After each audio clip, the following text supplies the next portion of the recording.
Bu adam 2-ci Qarabağ müharibəsinin yeganə qadın şəhidi Arəstə Baxışovadır. Arəstə Baxışova 1989-cu il mayın 4-də Xaçmazın Qımılqışlar kəndində anadan olub. Onun atası baş leytenant Kərim Baxışov Azərbaycan Fövqəladə Hallar Nazirliyi Mühafizə İdarəsinin rəisi vəzifəsində çalışıb və Çernobıl faciəsinin qarşısının alınmasında iştirak edərkən xəsarət alıb. Ata aldığı xəsarətdən 1993-cü ilin aprelin 7-sində 33 yaşında dünyasını dəyişib, həmin vaxt Arəstənin cəmi 4 yaşı var idi. Ailədə 2 qardaş, bir bacı olublar. 1995-2004-cü illərdə Biləcəri qəsəbəsində yerləşən Şuşa şəhər 3 saylı tam orta məktəbində oxuyan Arəstə qısa zamanda müəllimlərin sevimlisinə çevrilir. O 2004-2008-ci illərdə Azərbaycan Dövlət Pedaqoji Kollecində İngilis dili üzrə təhsil alıb.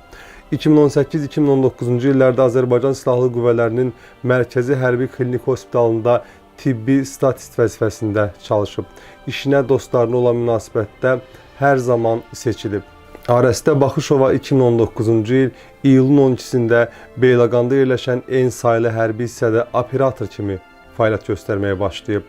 Vətən müharibəsi başlayanda isə könüllü olaraq döyüş bölgəsinə yollanıb. Hələ körpə yaşlarından atasının pencəyini, köynəyini geyinib onun kimi hərbiçi olacağını deməsi hamıdan çox Arəstənin anası Məktubə xanımı narahat edib.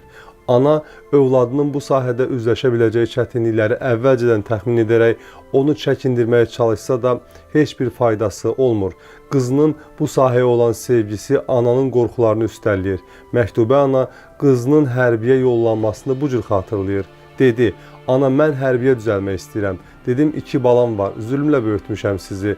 Yox ana gedəcəm, mənə bir şey olsa uşaqlarım sənə əmanət. Şəhid olacamsa demək o mənim alın yazımdır dedi. Balam ölümdən qorxan qız değildi.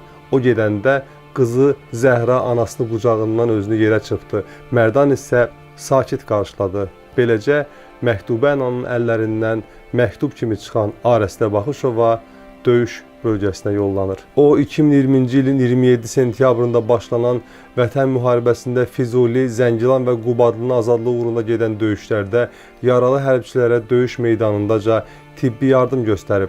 Oktyabrın 23-də Qubadlı döyüşlərində yaralı əskərimizi atışma bölgəsindən çıxaran zaman aldığı güllə yarasından qəhrəmancasına şəhid olur.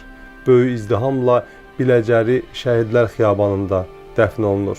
Beləcə o bir ananın əlindən digər ananın əlinə məktub kimi gedir. İlk övladının təhsilinə böyük önəm verən Arəstə onların savadlı yetişməsini arzulayıb.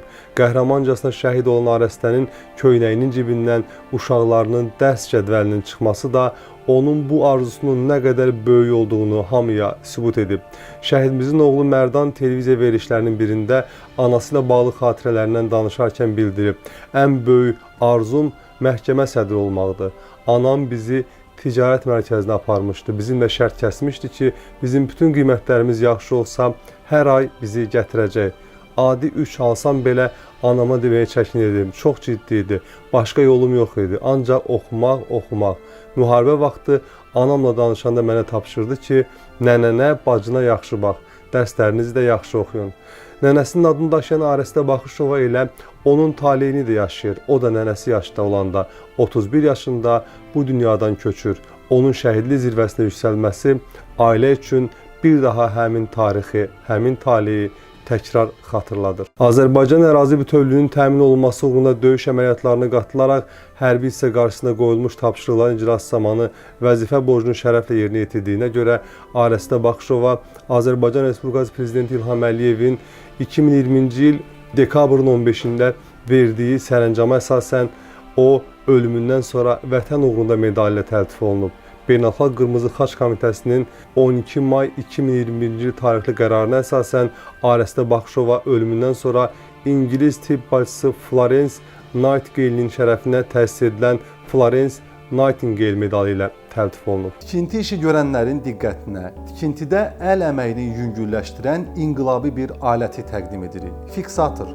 Dəmirçilərin, qəlibçilərin kəlbətinlə mismarla 10-15 saniyəyə gördüyü işi fiksatorla 3 saniyə ərzində həyata keçirə bilərsiniz.